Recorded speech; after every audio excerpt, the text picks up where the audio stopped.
ચાલો. હરે કૃષ્ણ. બધાનું ખૂબ ખૂબ હૃદયપૂર્વકનું સ્વાગત છે ઇસ્કોન મેંગલુરુ શ્રી શ્રી રાધા ગોવિંદ મંદિર કુલાઈ તરફથી ચાલતા લેવલ 1 ભગવદ્ ગીતા કોર્સમાં આપ સૌનું ખૂબ ખૂબ હૃદયપૂર્વકનું સ્વાગત છે. 7મો અધ્યાય અને આજે આપણે ચર્ચા કરવાના છીએ. 6 અધ્યાયની ચર્ચા આપણે ઓલરેડી પૂર્ણ કરી ચૂક્યા છીએ. શરૂઆત કરશું ભગવાન શ્રી શ્રી રાધા ગોવિંદજીના ચરણોમાં ખૂબ ભાવપૂર્વક પ્રેમપૂર્વકની પ્રાર્થના સાથે.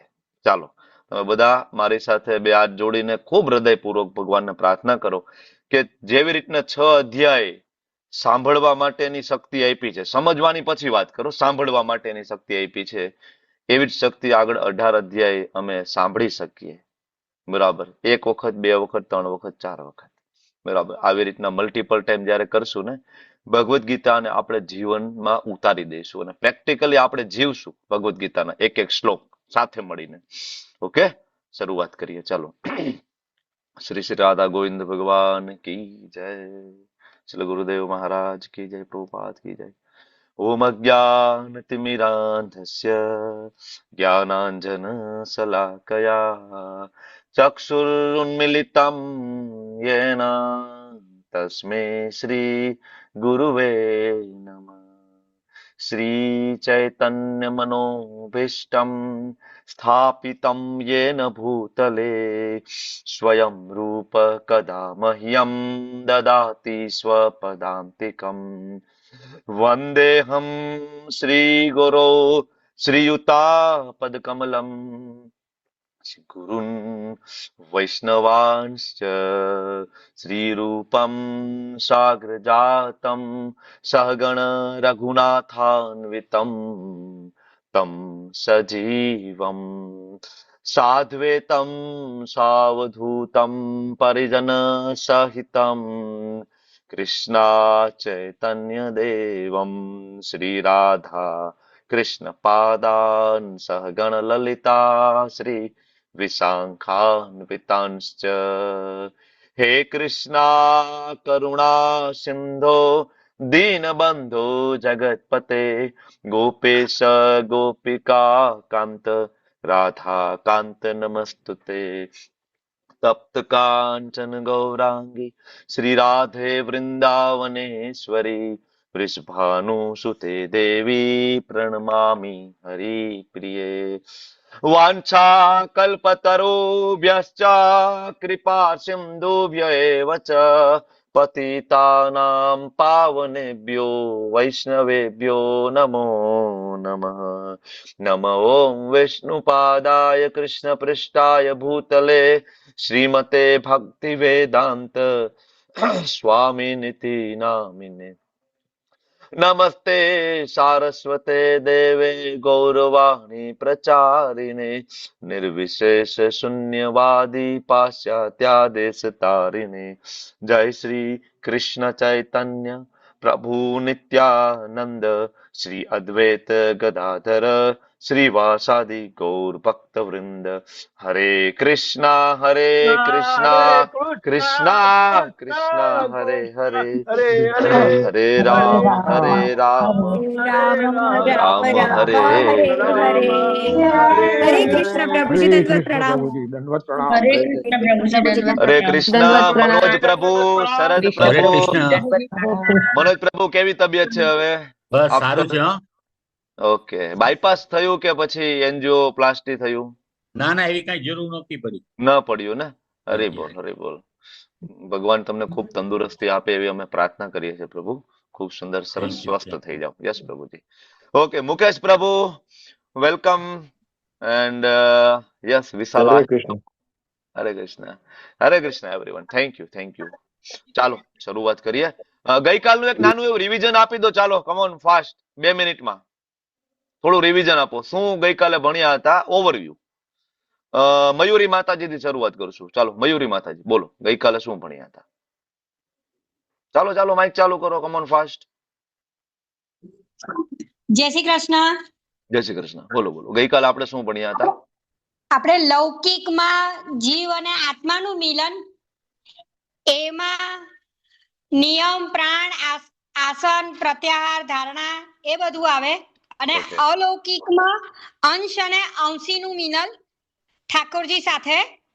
ઓકે અને એમાં અંતઃકરણના ભાવથી શ્રી કૃષ્ણને જ ભજે એને ઓકે ભક્તિ યોગ કહેવાય. થેન્ક યુ ખૂબ ખૂબ જય શ્રી ધન્યવાદ. કૃષ્ણ. જય શ્રી કૃષ્ણ. સોનમ માતાજી થોડું એડ કરો, ચાલો. હરે કૃષ્ણ પ્રભુજી. હરે કૃષ્ણ. કાલે આપણે ધ્યાન યોગ વિશે સમજ્યા.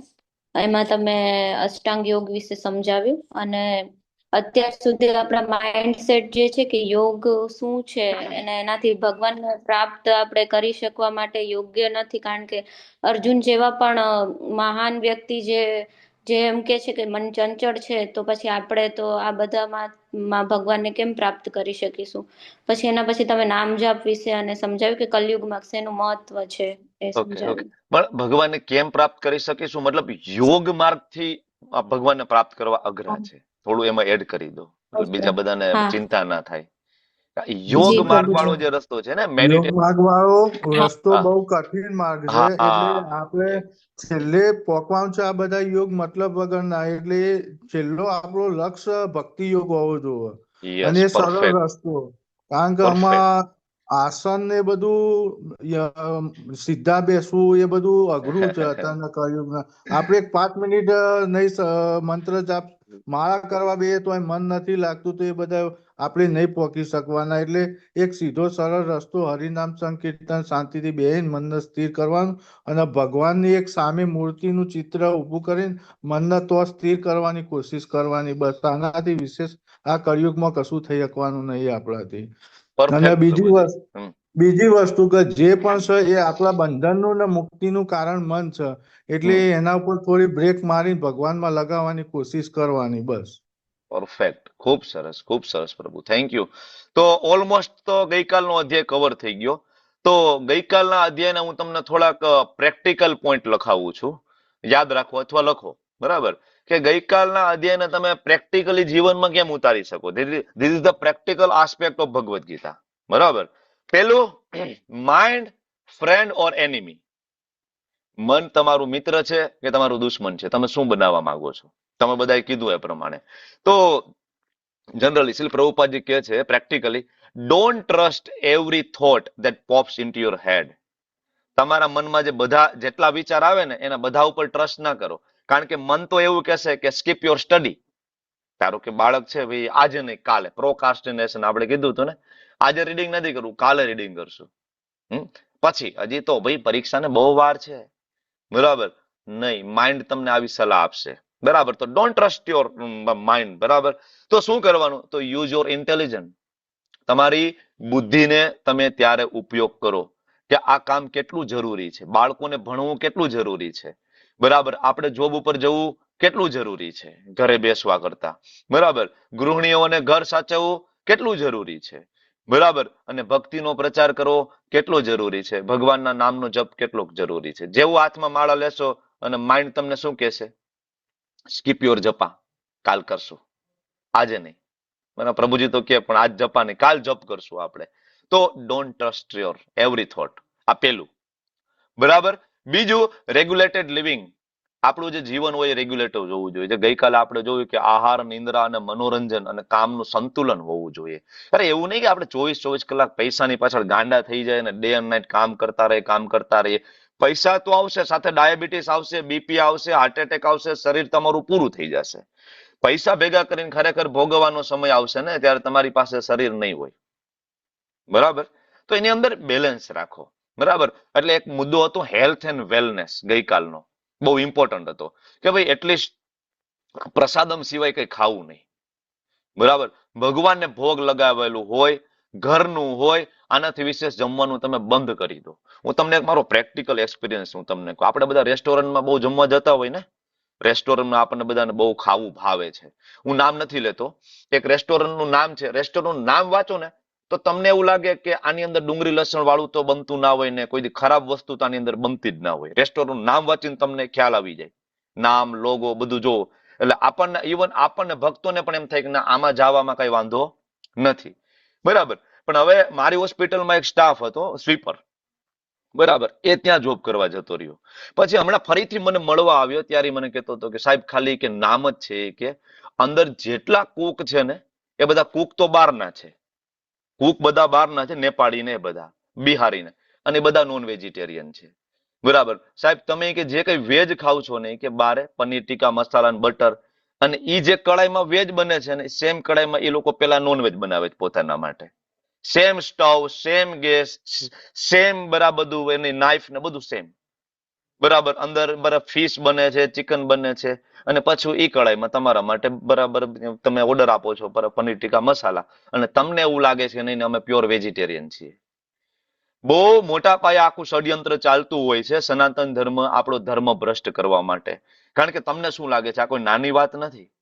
બરાબર. ટોટલ ચેતનાનો પ્રવેશ છે આપણી અંદર, તમોગુણી ચેતનાનો. આપણે કોઈ દિવસ બહાર ના નીકળી શકીએ. તો ગઈકાલના અધ્યાય ઉપરથી તમે આ શીખો કે ઘરનું ખાવાનો આગ્રહ રાખો, જીભ ઉપર થોડો કંટ્રોલ મૂકો. તમે જે રેસ્ટોરન્ટને બહુ સારા ગણો છો ને એના કિચનમાં તમને એન્ટ્રી નથી આપતા. ક્યારેક એન્ટ્રી આપે તો ક્યારેક અંદર આટો મારીને જોવો, તમને ખ્યાલ આવે. બરાબર. એના કુકનું એક વખત ઇન્ટરવ્યુ લઈને તમે પૂછો કે ભાઈ કુક છે વેજીટેરિયન છે કે નથી. મોસ્ટલી રેસ્ટોરન્ટની અંદર કુક છે નોન વેજીટેરિયન છે, અમુકને બાદ કરતા.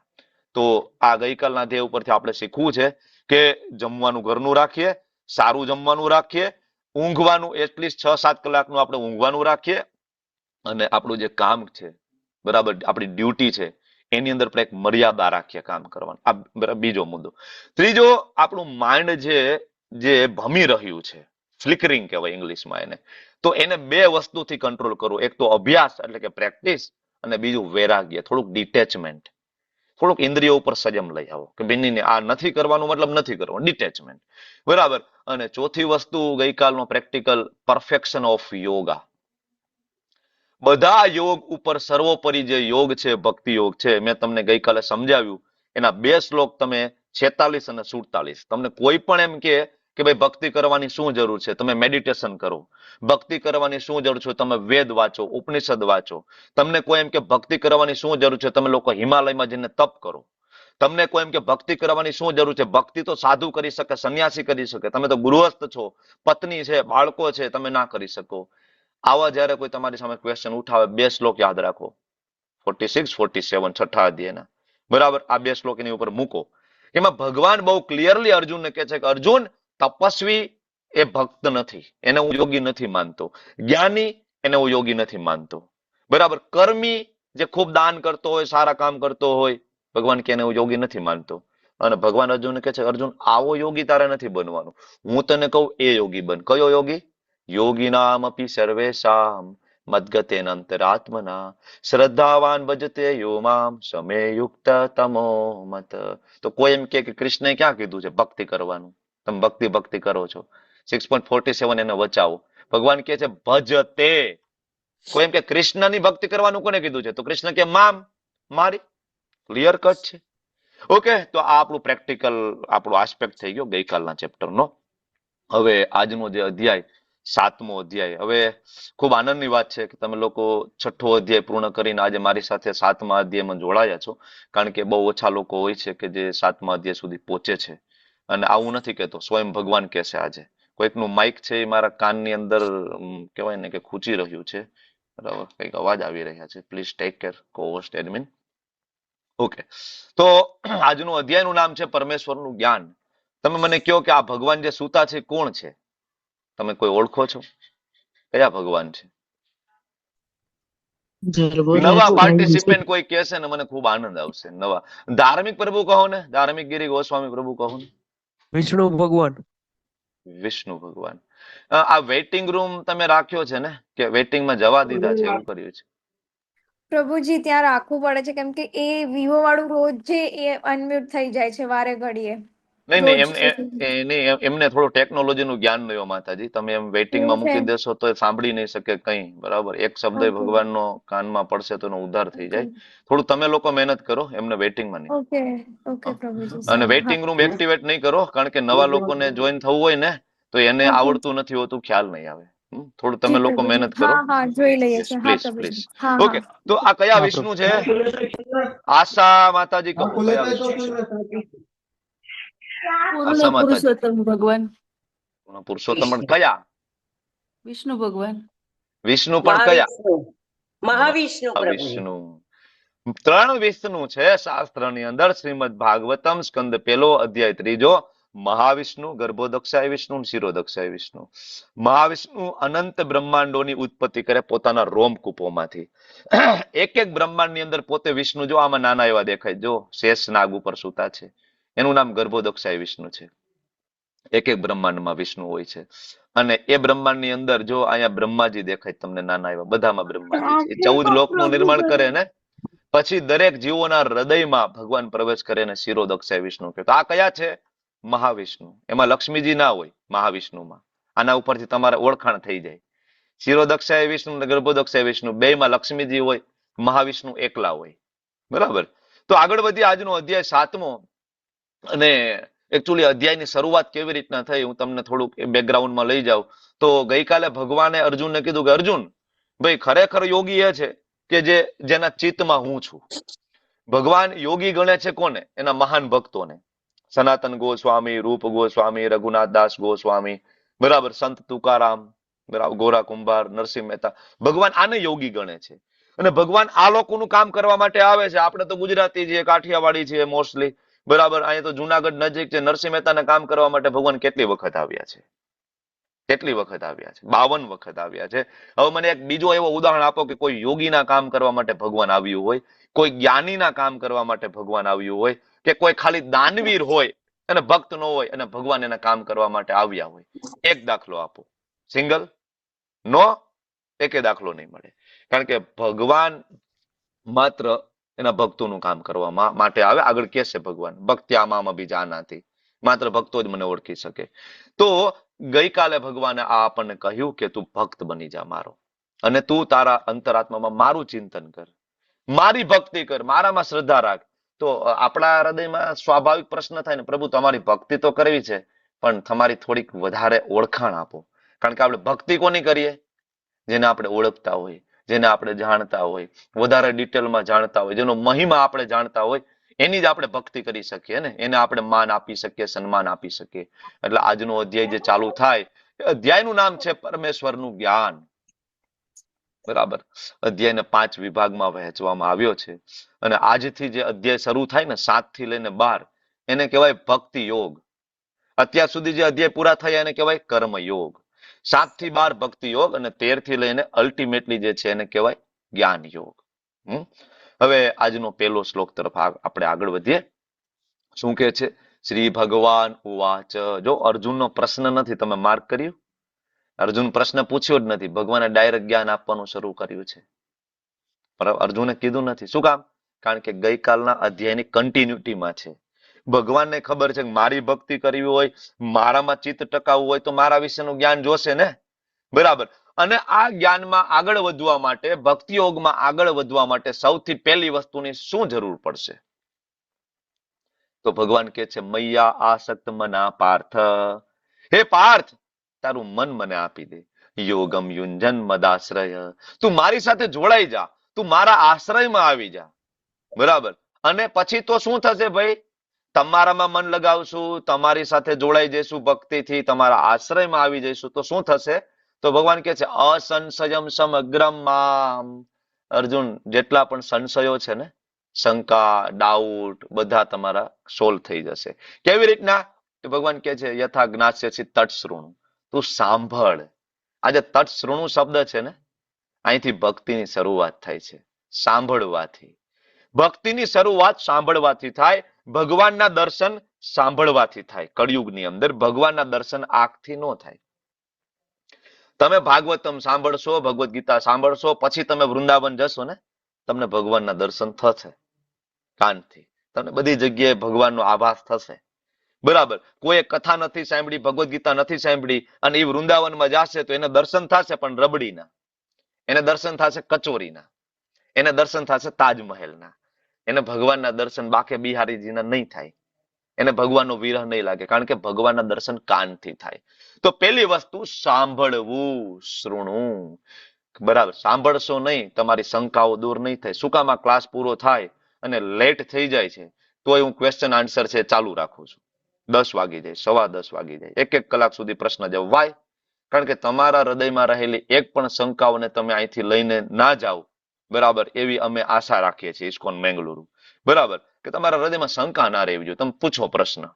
બીજી જગ્યાએ આટલા પ્રશ્ન પૂછવાનો ટ્રેન્ડ નથી. ખાલી ઇસ્કોનની અંદર આ ટ્રેન્ડ તમને જોવા મળશે કે ભાઈ પૂછો પ્રશ્ન.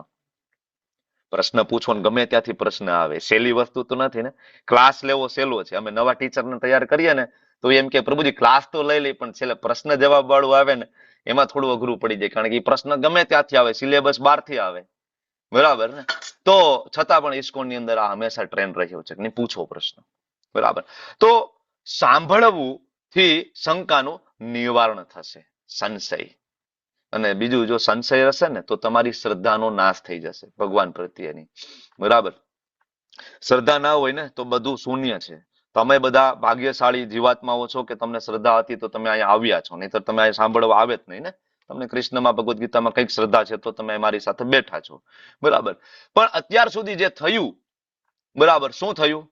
તો કે આ લોકોએ આપણી શ્રદ્ધાને કિલ કરી નાખી, મારી નાખી. કોને? તો કે ભારત ભૂમિ ઉપર મુગલોનું આક્રમણ થયું. મુગલોએ આવીને શું કર્યું? તો કે આપણા મંદિરો તોડી નાખ્યા, આપણા ગુરુકુળ તોડી નાખ્યા. બરાબર. એમને એમ તો આપણી શ્રદ્ધા તૂટી જશે. આપણી શ્રદ્ધા તૂટીને આપણા મંદિરો ફરીથી બનાવી લીધા. બરાબર.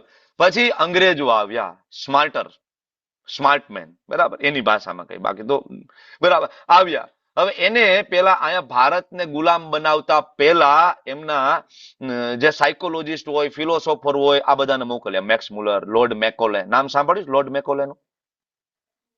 એમને હા પેલા પ્રભુજી. એને પેલા એ મોકલ્યા હતા. લોર્ડ મેકોલે ભારતમાં આવ્યો. ભારતનું ઉત્તર અને દક્ષિણ ને પૂર્વ અને પશ્ચિમ આખું ભારત લોર્ડ મેકોલે નામનો અંગ્રેજ ફર્યો. અને પછી એ બ્રિટનની મહારાણીની સામે ઇંગ્લેન્ડમાં જઈને પત્ર રજૂ કરે છે. આ પત્ર અત્યારે ગૂગલમાં છે. હું જે વાત કરું છું પત્ર ગૂગલમાં છે. તમે ગૂગલ કરો મોબાઈલમાં લોર્ડ મેકોલે લેટર, તમને લેટર ત્યાં મળી જશે. લોર્ડ મેકોલે શું, બરાબર, શું લખ્યું મહારાણીને? એને કહ્યું ઇંગ્લેન્ડમાં કે ભારતને ગુલામ બનાવવો ઇમ્પોસિબલ છે. કારણ કે ભારતના દરેક ગામડા સ્વતંત્ર છે. ભારતની અંદર ગુરુકુળ છે, અને ગુરુકુળની અંદર 56 પ્રકારની અલગ અલગ વિદ્યાઓ શીખડાવવામાં આવે છે. દરેક ઘર સ્વતંત્ર છે, કારણ કે દરેક ઘર અનાજ ઉગાડી શકે છે. દરેક ઘરની અંદર આયુર્વેદ છે, દરેક ઘરની અંદર ધનુર્વેદ છે, બધું છે, બધું જાણે છે. અને તમે ગુલામ કેવી રીતના બનાવશો? બરાબર, બહુ અઘરું છે. પણ લોર્ડ મેકોલે કહે છે મારી પાસે એક રસ્તો છે. શું?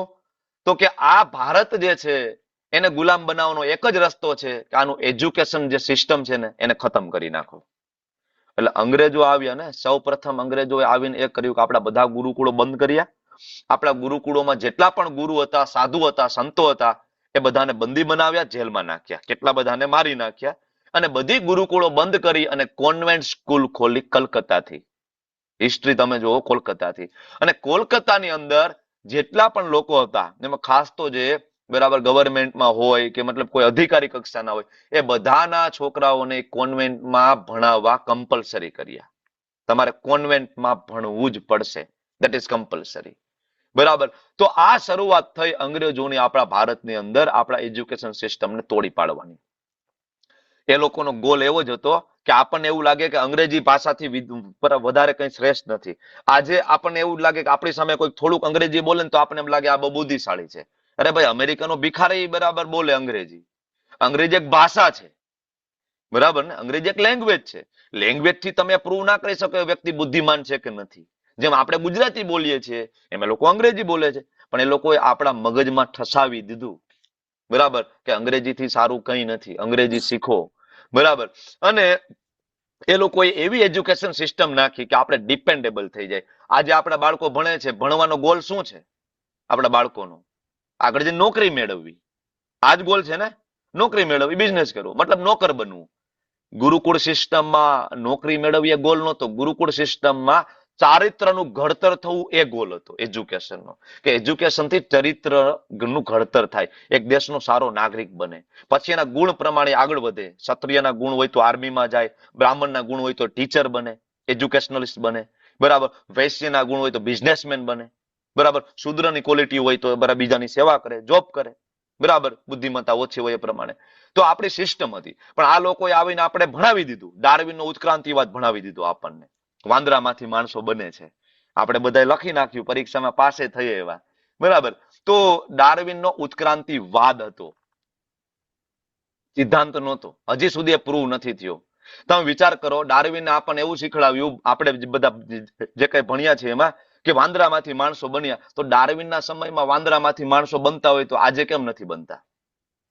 બરાબર. આજે અમદાવાદની અંદર ઝૂ છે એવડું મોટું, ક્યાંયથી ઝૂ વાળાએ ફોન કર્યો? બરાબર, અમદાવાદ નગરપાલિકા, બરાબર, ઝૂ માંથી બોલું છું. કેમ? તો કે ભાઈ 2 વાંદરાથી માણસ બને છે, એકદમ નજીક પહોંચી ગયા છે. હવે આનું આધાર કાર્ડ નું શું કરશું? બરાબર, આની જ્ઞાતિ જાતિનું શું કરવાનું? કોઈ દેવો ફોન આવ્યો?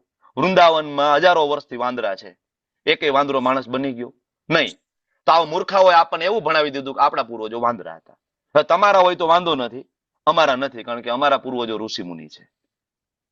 આપણા 7 ઋષિઓ આપણું ગોત્ર છે. આપણે મનુ મહારાજની સંતાનો છીએ, આપણે બ્રહ્માજીના બાળકો છીએ. આપણા પૂર્વજો કોઈ વાંદરા નથી. બરાબર. તો આવું આપણને ભણાવી દીધું. આપણને કહી દીધું કે ભગવદ ગીતા તો મિથ છે, રામાયણ તો ખોટી વસ્તુ છે. રામચંદ્રજી બરાબર જયારે પુષ્પક વિમાન લઈને જતા હતા અયોધ્યા, લખેલું છે, વૈજ્ઞાનિકોએ વાંચ્યું, અંગ્રેજોએ. ભાઈ આવું થોડું હોય, કોઈ હવામાં થોડું કોઈ ઉડી શકે? કેમ ભાઈ, અત્યારે તમે ટીનના ડબ્બા નથી ઉડાડતા, પ્લેન, બરાબર ને? તો જયારે પ્લેનની શોધ નહોતી થઈ ત્યારે એ લોકોએ રામાયણ વાંચ્યું, ત્યારે એને ખબર પડી કે ભાઈ આ બરાબર આવું કઈ થોડું ઉડે. હવે ઉડે છે ને, કેટલી ટેકનોલોજી છે સમયની અંદર. તો આવા બધા લોકો આવ્યા, આપણી અંદર શ્રદ્ધાને પૂરી કરી નાખી. આજે તમારા બાળકોને કેવું, ભાઈ તુલસીજીને જળ ચડાવવું જોઈએ. કેમ ભાઈ? તુલસીજી શું કામ જળ ચડાવવું જોઈએ? તુલસી વાવવાનો શું ફાયદો? એના કરતા એક ટમેટી વાવીએ, ટમેટા આવે એમાં, એક રીંગણી વાવીએ, એમાં રીંગણા આવે, ખાઈ પીને મજા કરીએ. તુલસી વાવટ શું ફાયદો? શ્રદ્ધાનું કામ પૂરું કરીને. ખબર જ નથી કે તુલસીની અંદર શું શક્તિ છે, શાસ્ત્રોની અંદર આપ્યું છે. બ્રહ્મ અત્યાર સુધીના પાપ છે, બરાબર, તુલસી મહારાણીના ખાલી સ્પર્શથી તમે એમાં બચી શકો છો. નરકમાં જતા તમે બચી શકો છો. તુલસીમાં આટલી શક્તિ છે. શ્રદ્ધા ક્યાં? ફિનિશ્ડ. બરાબર ને? એટલા માટે ભગવાન કે છે શૃણુ, સાંભળો. ખાલી સાંભળવાથી ભગવત ધામ જઈ શકાય, ખાલી સાંભળવાથી. એટલે તો શંકરાચાર્યજીએ શું કીધું પેલા દિવસે આપણને, કે જે કોઈ ધ્યાનપૂર્વક ભગવદ ગીતા, ગીતા અધ્યયનશીલસ્ય, ગીતાનું અધ્યયન જે શીલપૂર્વક, ધ્યાનપૂર્વક જે કરશે, ભગવદધામ જતો રહેશે. ખાલી ભગવદ ગીતા એક પૂરતી છે પ્રભુપાદની તમને ભગવદધામ લઈ જવા માટે. ઓનલી ભગવદ ગીતા. શ્રીમદ ભાગવતમ કેન્ટો 7 અંદર પ્રહલાદ મહારાજ કહે છે શું? શ્રવણમ કીર્તનમ વિષ્ણુ સ્મરણમ પાદ સેવનમ અર્ચનમ વંદનમ દાસ્યમ સખ્યમ આત્મનિવેદનમ. શ્રવણ થી શરૂઆત થાય છે. તો જે લોકોને સાંભળવામાં રુચિ છે ને, એનો ઉદ્ધાર એનો 100% થવાનો છે. શાસ્ત્ર સાંભળવામાં જેનો બરાબર રુચિ છે. તો ભગવાન આગળ કહે છે, અર્જુન તું સાંભળ, હું તને કેવું જ્ઞાન આપીશ. તો ભગવાન બીજા શ્લોકમાં કહે છે, અર્જુન જ્ઞાન તે અહમ સવિજ્ઞાનમ. જ્ઞાન અને વિજ્ઞાન, જ્ઞાન એટલે થિયરી અને વિજ્ઞાન એટલે પ્રેક્ટિકલ. વિજ્ઞાન એટલે સાયન્સ અત્યારની ભાષામાં કહી તો. અને સાયન્સ કોના ઉપર ડિપેન્ડેબલ છે? પ્રેક્ટિકલ ઉપર. સાયન્સની અંદર બધું પ્રેક્ટિકલ ફોર્મમાં. તો ભગવાન કે હું તને ખાલી થિયરી નહીં, હું તને વિજ્ઞાન, બરાબર, મતલબ ઇન્દ્રિય ગમ્ય નોલેજ પણ આપીશ. તો ભગવદ ગીતાની અંદર આત્મા પરમાત્માની વાતો તો છે. ભગવદ ગીતાની અંદર શું ખાવું ને શું ના ખાવું અને કેવું ખાવાથી કેવો રોગ થાય એ પણ છે, જેને કહેવાય પ્રેક્ટિકલ નોલેજ. આગળ 17મા અધ્યાયમાં આપણે ભણવાના છીએ, બરાબર. અને ભગવાન કહે છે કે અર્જુન ભગવદ ગીતાનું તો આ જ્ઞાન જાણી લઈશ ને, તો શું યજ્ઞાત્વા નેહ ભૂયો, અન્ય જ્ઞાન ની કોઈ જરૂર નથી. અવશિષ્ય તે, બીજો કોઈ જ્ઞાનની જરૂર નથી. અહીંયા ભગવાન પોતે કે છે, શંકરાચાર્યજી પહેલા દિવસે આપણને કહી દીધું કે ભગવદ ગીતા કોઈ વાંચો, ફિનિશ્ડ. બરાબર.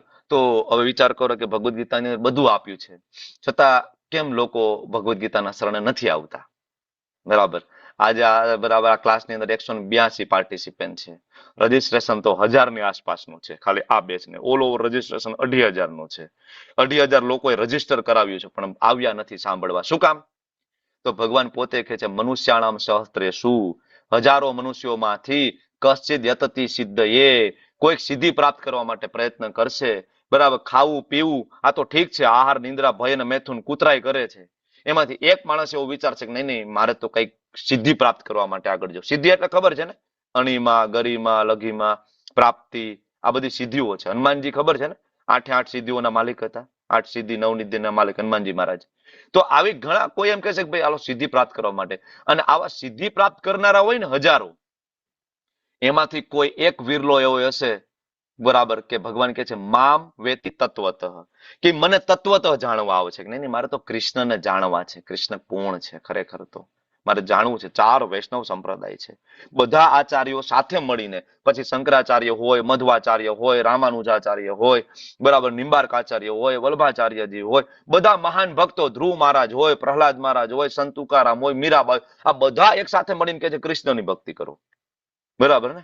તો મારે જાણવું છે કે ભાઈ કૃષ્ણની ભક્તિ શું કામ, તત્વતઃ, ડિટેલમાં. જો આ જે બાજુનો ફોટો છે એ મેરેથોન દોડનો ફોટો છે. તમારા ગામમાં ક્યારે મેરેથોન દોડ થઈ છે? મેરેથોન તમને લોકોને ખ્યાલ હશે, નથી ખબર? મેરેથોનની અંદર હજારો લોકો દોડતા હોય, હજારો લોકો, બરાબર. પણ એમાં આખું વર્ષ મહેનત કરી હોય, પોતાના કોચ હોય, અને કેવું મેડલ મેળવવા માટે દોડતા હોય એવા કેટલા હોય? આંગળીના વેઢે ગણાય એટલા. કે આખું વર્ષ દોડવાની પ્રેક્ટિસ કરી છે, એની પાસે કોચ છે, અને પછી એ દોડવા ગયા મેડલ લઈને. બાકી તો બધા મારા જેવા હોય, બરાબર. દોડ સવારમાં 6 વાગે ચાલુ થઈ હોય, વચ્ચેથી 8 વાગે જોડાઈ જવાનું, બરાબર, સ્ટીકર બીકર મારીને આગળ પાછળ, બરાબર. ને કોઈને મેડલ મળ્યું તો મેડલ એની પાસેથી લઈને મોઢામાં રાખીને ફોટો એક સેલ્ફી લઈ લેવાની, બરાબર. અને આપણે બહુ હેલ્થ કોન્શિયસ થઈ એવું સમાજને ફેસબુકમાં ઇન્સ્ટાગ્રામમાં બતાવી દેવાનું. લોકો આના માટે દોડતા હોય.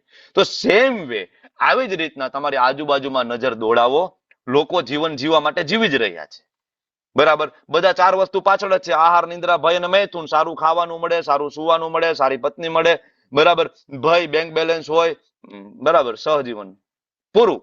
5મું વસ્તુ કોઈ વિચારતું નથી. આજુબાજુ નજર કરો તો તમે અહીંયા બેઠા છો, ભગવાન તમારા માટે કે છે તમે વિરલાવો છો, કારણ કે તમે મને તત્વ તો જાણવા માટે આવ્યા છો કે હું કોણ છું. તો ભક્તિ રેરેસ્ટ છે. તમને એવું લાગે કે આ બરાબર બધા માટે નથી, રેર છે. તમે જુઓ ને આ શ્લોક ઉપર તમને ખબર પડી જવી જોઈએ ને, ભક્તિ રેર છે, બરાબર. બરાબર. તો આ અધ્યાયની અંદર આપણે આ શીખવાનું છે કે ભગવાનની ભક્તિ છે સર્વોચ્ચ છે. પરમેશ્વરનું જ્ઞાન પ્રાપ્ત કરીને આપણે શીખશું, બરાબર. તો આ શ્લોક પછી આપણે જયારે આગળ વધીએ ત્યારે હવે ભગવાન પોતાની શક્તિ વિશેની વાત કરે છે, શક્તિ વિશેની. એક મુદ્દો આની અંદર એક મારે મુદ્દો એડ કરવો છે કે આની અંદર દોડતા હોય તો એની પાસે કોચ હોય ને, તેમ ભક્તિમાં પણ તમારા એક કોચ હોવા જોઈએ, તમારી પાસે એક ગાઈડ હોવા જોઈએ, તમારી પાસે એક ટીચર હોવા જોઈએ, તો તમને ગાઈડ કરશે ને. અને ટીચર કોણ છે? શ્રી પ્રભુપાદજી, અમારી સંસ્થાના આચાર્ય. એમની બુક છે, એમના શરણે જાઓ, આચાર્યના શરણે જાઓ, તો ધીમે ધીમે ધીમે ધીમે જરૂરથી તમે સમજી શકશો. તો હવે ભગવાન આ આગળના શ્લોકની અંદર પોતાની શક્તિ વિશે કહે છે, બરાબર. જો ભગવાનની 2 શક્તિ મેન, આમ તો 3 છે, પરા અને અપરા, બરાબર. આમ જોઈએ તો અંતરંગા, બહિરંગા, તટસ્થ. મુખ્ય 2 શક્તિ પરા અને અપરા. એમાં આ શ્લોક જે ચોથો છે એમાં ભગવાન પોતાની એક અપરા શક્તિ. કોઈ એમ કે ને કૃષ્ણને શું કામ ભોગ લગાડવાનો, કૃષ્ણ શું કામ માલિક છે? આ શ્લોક વાંચો, શું કહે છે કૃષ્ણ? પૃથ્વી, જળ, અગ્નિ, વાયુ અને આકાશ, ભૂમિ, રાપો, નલો, આયુ, ખમ, મનોબુદ્ધિ રેવચ, એટલે મન અને બુદ્ધિ, અને અહંકાર, ઇતિયમ્ય ભિન્ના પ્રકૃતિ રષ્ટધા. આ 8 તત્વોથી આખું જગત બનેલું છે. તમે મને એવું કહો કે આ પંચમહાભૂતમાંથી ના બનેલું હોય એવું તમે કઈ જોયું હોય તો મને બતાવો. કઈ એવું છે જે પંચમહાભૂતનું ન હોય? તમારા હાથમાં મોબાઈલ છે, પંચમહાભૂતમાંથી બનેલો છે. એની અંદર જે પ્લાસ્ટિક છે, જે મેટલ છે, બધું પૃથ્વીમાંથી નીકળ્યું છે, બરાબર. તો આપણું શરીર પંચમહાભૂતનું છે. અહીંયા આ ટેબલ છે, લાકડામાંથી બનેલું છે, પંચમહાભૂતમાંથી છે. તો પંચમહાભૂતની બહાર આ જગતમાં કાંઈ નથી. એના પંચમહાભૂતના સ્વામી છે, કૃષ્ણ છે. અહીં લખ્યું છે ને, બરાબર, કે આ શક્તિ છે મારી છે, મારી શક્તિ છે. અને બીજું મન, બુદ્ધિ ને અહંકાર. આપણે આ જયારે શરીર લઈએ છીએ, કાલે કોકે પ્રશ્ન પૂછ્યો હતો ને, તો આપણે આ શરીર લઈએ છીએ ને, જેવું આની અંદર પ્રવેશ કરીએ છીએ ને, આપણી પાસે 2 શરીર છે. એક તો આ પંચમહાભૂતનું, જેને જળ શરીર કહેવાય, અને એક આની અંદર છે મન, બુદ્ધિ ને અહંકારનું, જેને સૂક્ષ્મ શરીર કહેવાય, બરાબર. તો જયારે આપણું મૃત્યુ થાય ત્યારે આ શરીર અહીંયા પડ્યું રહે છે, કયું? પંચમહાભૂતનું. અને યમદૂત આપણે જયારે લેવા આવે છે ત્યારે આત્મા સાથે મન, બુદ્ધિ, અહંકાર જાય છે, અને એની અંદર આપણા આ શરીરનો ડેટા ઇન્સ્ટોલ રહે છે, ખાસ તો આપણી ઈચ્છાઓ વાળો.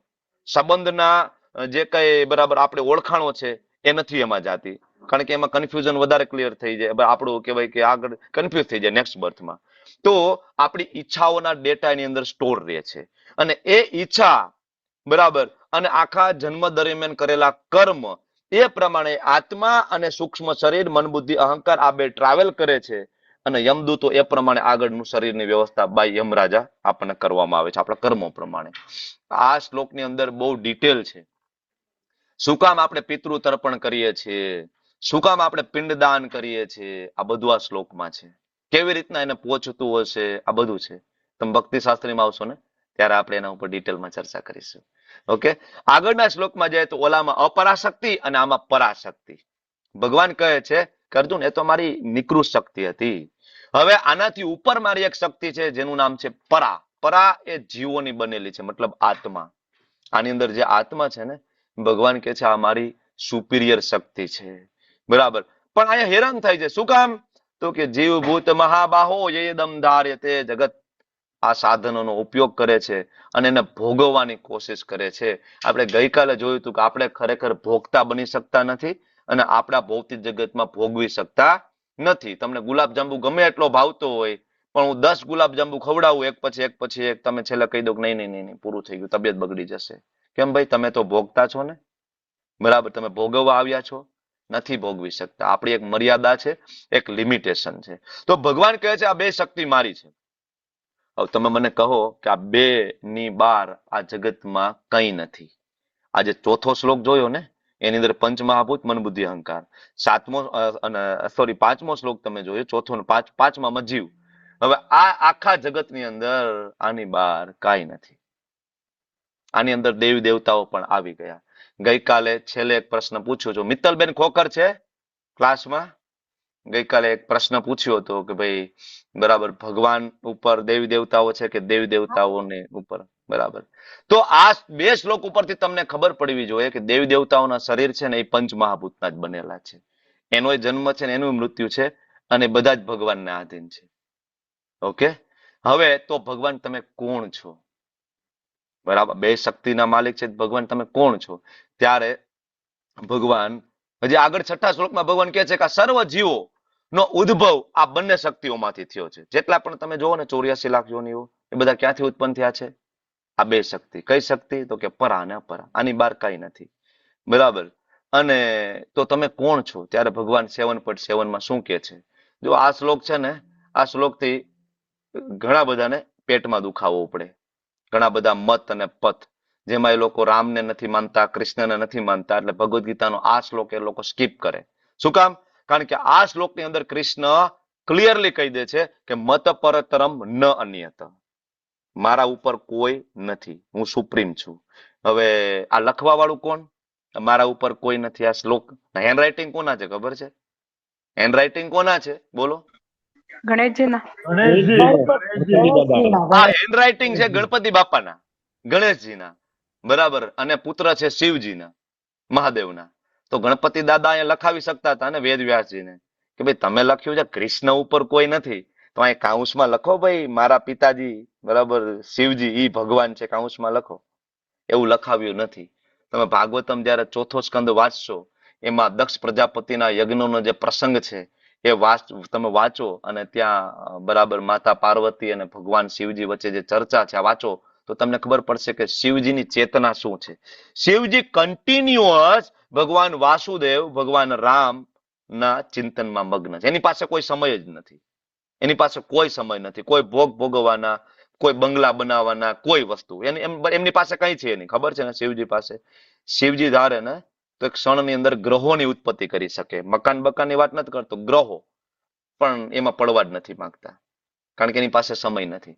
કોન્સ્ટન્ટ ભગવાનમાં લીન છે, ધ્યાનમાં લીન છે. એટલે કૃષ્ણ કહે છે મારાથી ઉપર કોઈ તત્વ નથી. સાંભળી લો. અને આ જ વસ્તુ બધાએ કીધી છે. તમે જોવા જાવ ક્રિશ્ચનની અંદર જીસસ ક્રાઇસ્ટે શું કીધું? જીસસ ક્રાઇસ્ટે કીધું આઈ એમ સન ઓફ ગોડ. અચ્છા, ગોડ ક્યાં છે? તો ગોડ ઉપર છે. બરાબર, પૈગંબર આવ્યા શું કીધું? આઈ એમ મેસેન્જર. કુરાન બરાબર તમે જો મુસ્લિમમાં આઈ એમ મેસેન્જર. ભગવાન ક્યાં છે? ભગવાન ઉપર છે.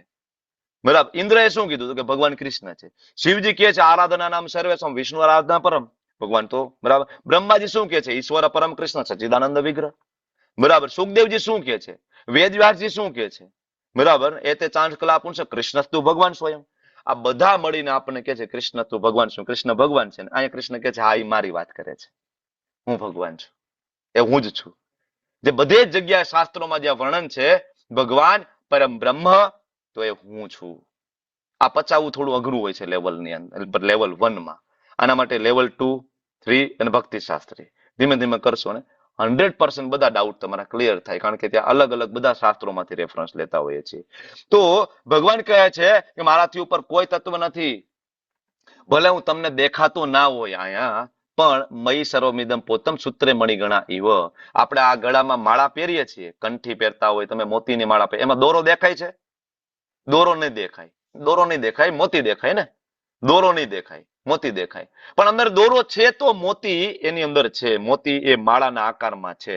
દોરો જ ના હોય તો, બરાબર, દોરો જ ના હોય અંદર તો એ બધા મોતી બધા છૂટા પડી જાય. એમ આ અનંત કોટી જે બ્રહ્માંડના જે ગ્રહો જે બધા છે એ માત્ર ને માત્ર ભગવાનની દોરવણીથી ચાલી રહ્યા છે. બરાબર, સૂર્યની આસપાસ બધા ગ્રહો ફરી રહ્યા છે, પૃથ્વીની આસપાસ ચંદ્ર ફરી રહ્યો છે, પૃથ્વી પોતાની ધરી ઉપર ફરી રહી છે. આ બધાય માને છે, વૈજ્ઞાનિકોએ પ્રૂવ પણ કર્યું છે.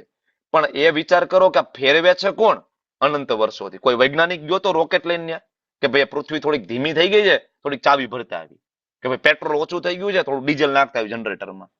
કયો વૈજ્ઞાનિક ગયો તો પૃથ્વીને ફેરવવા માટે? અનંત વર્ષોથી પૃથ્વી એ જ સ્પીડમાં ફરે છે, સેમ સ્પીડમાં ફરે છે. કોણ કરી રહ્યું? ત્યારે ભગવાન કહે છે મયી સર્વમિદમ પોતમ સૂત્રે મણિગણા એવ. બધું જે કંઈ તમે જોવો છો મારા આધારે રહે છે. બરાબર. તો ઘણા એમ કે નહીં હું નથી માનતો. તો નથી માનતા તો તમે ગુવળ જેવા છો. શું કામ? ગુવળને તમે પૂછો ભાઈ સૂર્ય છે, તો કે નહીં સૂર્ય જેવું કઈ હોય જ નહીં, મેં કોઈ દી સૂર્યને જોયો જ નથી. શું કામ? ગુવળ કોઈ દી દિવસે બહાર નીકળે જ નહીં. ગુવળ કોઈ દી દિવસે બહાર નીકળે જ નહીં, રાત્રે બહાર નીકળે. એટલે સૂર્યની રોશનીનું ગુવળની ક્યાંથી ખબર હોવાની? બરાબર. એટલા માટે અહીંયા ભગવાન સમજાવે છે કે તમે કઈ જોવો છો ને કઈ ઓટોમેટિક નથી. ઓટોમેટિક આપણો ઘરનો પંખોય નથી, એમાં ઊભું થઈને સ્વિચ દબાવવી પડે. રિમોટ વાળો હોય તો રિમોટમાં સ્વિચ દબાવવી પડે. ઓટોમેટિક આ જગતમાં કાંઈ ન હોય. કાંઈક વસ્તુ છે તો એની પાછળ એ વસ્તુને બનાવવા વાળો છે. આજે આ ક્લાસ ચાલી રહ્યો છે તો આ ક્લાસનું નિર્માણ કરવા વાળી કોઈક વ્યક્તિ છે, તમને લિંક મોકલવા વાળી કોઈક વ્યક્તિ છે, આ ઝૂમ ને મેનેજ કરવા વાળી કોઈક વ્યક્તિ છે. તમે કોઈક લગ્ન પ્રસંગમાં જાઓ છો, મોટો સમિયાણો છે, બરાબર, તો તમને જોઈને ખ્યાલ આવી જાય કે સમિયાણો નાખવા વાળો કોઈક છે, મંડપ સર્વિસ વાળો, તો જ અહીંયા સમિયાણો છે. તો આવડું મોટું જગત છે, અનંત કોટી બ્રહ્માંડો છે, બરાબર. આની અંદર બધી જીવ સૃષ્ટિઓ છે. કોણ છે? ક્યારેક તો મગજ ચાલવું છે ને. ઓટોમેટિક શું ઓટોમેટિક? કેવી રીતના ઓટોમેટિક ચાલે છે? બરાબર. ભગવાનની બધી વ્યવસ્થા છે. આપણે અન્ન ખાઈએ એમાંથી લોહી બને છે, અને ગાયને તમે ઘાસ ખવડાવો એમાંથી દૂધ બને છે. છે કોઈ વૈજ્ઞાનિક? બનાવી દે, એક બાજુ ઘાસ નાખે મશીનમાં, બીજી બાજુ દૂધ નીકળે. કોઈ છે વૈજ્ઞાનિકમાં તાકાત? બરાબર ને? ઇમ્પોસિબલ છે. આજ સુધી વૈજ્ઞાનિકો બ્લડ નથી બનાવી શક્યા. બનાવી શક્યા છે? હું પોતે ડોક્ટર છું, બ્લડ નથી બનાવી શક્યા, ઓર્ગન નથી બનાવી શક્યા. બરાબર. વૈજ્ઞાનિકો એક નાનો જીવ નથી બનાવી શક્યા લેબોરેટરીની અંદર. કીડી નથી બનાવી શક્યા, મકોડા નથી બનાવી શક્યા. કારણ કે ભગવાનની શક્તિથી આ બધું થાય છે. એટલે ભગવાન બધી જગ્યાએ છે, ખાલી તમારે અનુભવ કરવો પડે. તો આપણે ભગવાનને ડાયરેક્ટ તો જોતા નથી, એટલે ભગવાન કહે છે કે મારો અનુભવ તમે કેવી રીતના કરી શકશો?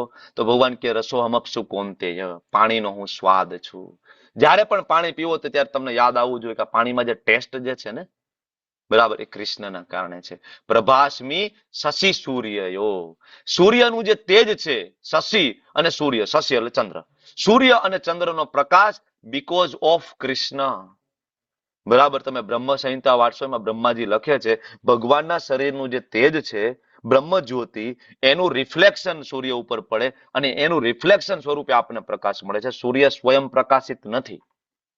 સૂર્ય સ્વયં પ્રકાશિત નથી. સૂર્યના રાજા વિવસ્વાન છે, બરાબર, અને એના ઉપર સૂર્ય નારાયણ છે, ત્યારે પ્રકાશિત થાય છે. અને શક્તિનો સોર્સ ભગવાન છે, ત્યાંથી શક્તિ પ્રાપ્ત કરે છે. ત્યારે વૈજ્ઞાનિકો કે ન્યુક્લિયર ફ્યુઝન થયું એટલે સૂર્ય છે ભડકે બળે છે, આપણને ત્યાંથી કહેવાય કે પ્રકાશ મળે છે.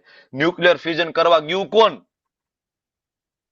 વિચાર આવ્યો ત્યાં જઈને કોને અત્યાર સુધી કર્યું ન્યુક્લિયર ફ્યુઝન? કોઈ રિસર્ચ, કોઈ ડાટા? નો. બરાબર. ભગવાન કે છે મેં કર્યું છે.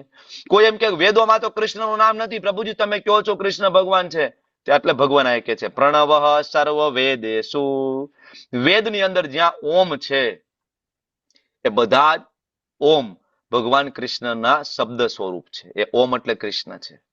બરાબર. અને આકાશમાં હું શબ્દ છું. આ હું બોલું છું ને તમારા કાનમાં પડે છે બીકોઝ આ જે વાઇબ્રેશન જે છે ને, બરાબર, એ બીકોઝ ઓફ કૃષ્ણ. અને મનુષ્યોનું સામર્થ્ય છું. આપણામાં કંઈક સામર્થ્ય હોય તો આપણને અભિમાન આવી જાય.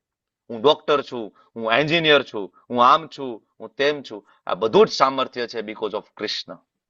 તમે ગમે એટલા મોટા આઈપીએસ અધિકારી હોય, એક ક્ષણની અંદર તમે ઊભા હોય ને એક ક્ષણમાં તમને પેરાલિસિસનો હુમલો આવે ને, તમે તમારા બે પગ ઉપર ઊભા ના રહી શકો. ઓન ધ સ્પોટ તમે ત્યાં પડી જાઓ. કઈ શક્તિ સંચારિત કરી રહ્યું છે? કોણ કરી રહ્યું છે? વિચાર કર્યો તમે? ગમે એટલો ઇન્ટેલિજન્ટ માણસ હોય, એક્સિડન્ટ થાય, બ્રેન ડેડ, ફિનિશ્ડ. કોણ? ભગવાન કહે છે સામર્થ્ય બીકોઝ ઓફ મી.